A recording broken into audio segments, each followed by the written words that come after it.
सो Jharkhand APO mains में minor act से संबंधित बहुत से एक्ट्स हैं जिनका आपको अध्ययन करना है और माइनर एक्ट पर आपको बहुत से बैरेक्ट्स पढ़ के उनको अंडरस्टैंड करके इम्पोर्टेंट क्वेश्चंस को तैयार करना है।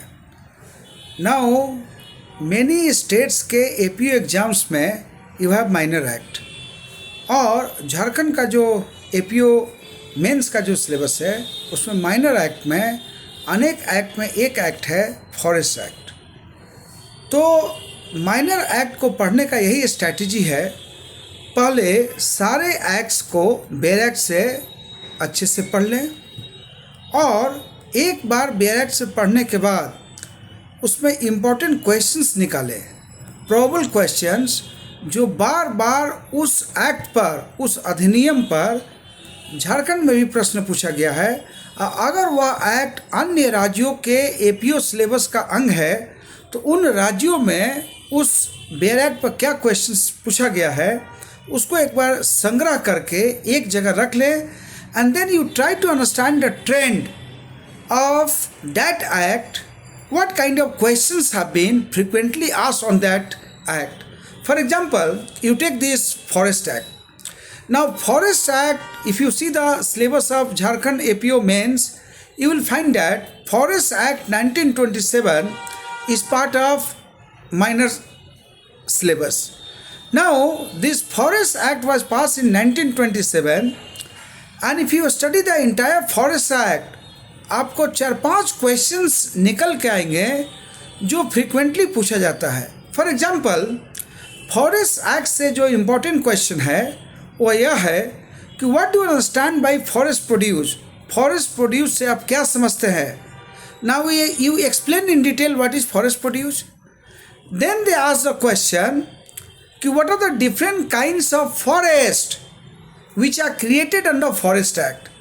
सो जब ये क्वेश्चन आपसे पूछा जाए तो आप सबसे पहले बताइए कि फॉरेस्ट एक्ट क्या है, किस उद्देश्य से पास किया गया है और जो 3 प्रकार का फॉरेस्ट का जिक्र है like reserve forest, village forest, then protected forest, इन तीनों का जिक्र करें और ये तीनों फॉरेस्ट में क्या अंतर है, किसमें कितने स्ट्रिक्ट नियम है, किसमें उस नियम को उल्लंघन करने पर क्या पनिशमेंट है, तीनों फॉरेस्ट का नेचर ऑफ क्रिएशन में क्या अंतर है।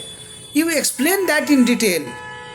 How this 3 kinds of forest are administered, you explain that in detail. So पहला question, what do understand by forest produce. दूसरा question, different types of forest like reserve forest, village forest and protected forest. तीसरा question, reserve forest से आप क्या समझते हैं, reserve forest बनाने की क्या प्रक्रिया है और रिजर्व फॉरेस्ट में किस किस प्रकार के रिस्ट्रिक्शंस है, ये क्वेश्चन फ्रीक्वेंटली पूछा जाता है। फिर नेक्स्ट क्वेश्चन जो फॉरेस्ट एक्ट से पूछा जाता है कि फॉरेस्ट प्रोड्यूस को किस ढंग से सीज की जाती है, उसको कैसे कॉन्फिस्केट किया जाता है और कैसे फॉरेस्ट एक्ट के तहत What do you understand by the word reverse burden of proof? तो इस प्रश्न का जवाब देने के लिए you will have to study section 52, you will have to study section 53 and you will have to study section 69 of Forest Act, because generally in criminal law the burden of proof lies on the prosecution, but under Forest Act you have what is known as reverse burden of proof which is spoken by section 69. So scissor और confiscation में क्या अंतर है, reverse burden of proof क्या है, इस पर प्रश्न पूछा जा सकता है। और लास्टली ये 3-4 क्वेश्चंस तैयार करने के बाद आप एक कनेक्शन में पढ़ें forest act 1927, forest conservation act 1980, then forest rights act 2006। इन तीनों अधिनियमों को एक कनेक्शन में पढ़ें और इसमें निष्कर्ष निकालने का प्रयास करें कि ये तीनों में क्या कनेक्शन है and how they are relevant in today's time. Like forest conservation act 1980 में देयर इज अ प्रोविजन कि फॉरेस्ट का कोई एरिया डैम बनाने के लिए या कोई काम करने के लिए आप लेते हैं तो you will have to take permission of the central government. This was basically done to protect areas of forest so that state government they do not act arbitrarily. Then forest rights act जो pass हुआ है उसमें बहुत सा rights tribal लोगों के लिए create किया गया है. ये सब 4-5 क्वेश्चंस तैयार करने के बाद your preparation will be complete. So strategy इस प्रकार होना चाहिए. पहले आप उसको बेयर एक्ट को ध्यान से पढ़ें.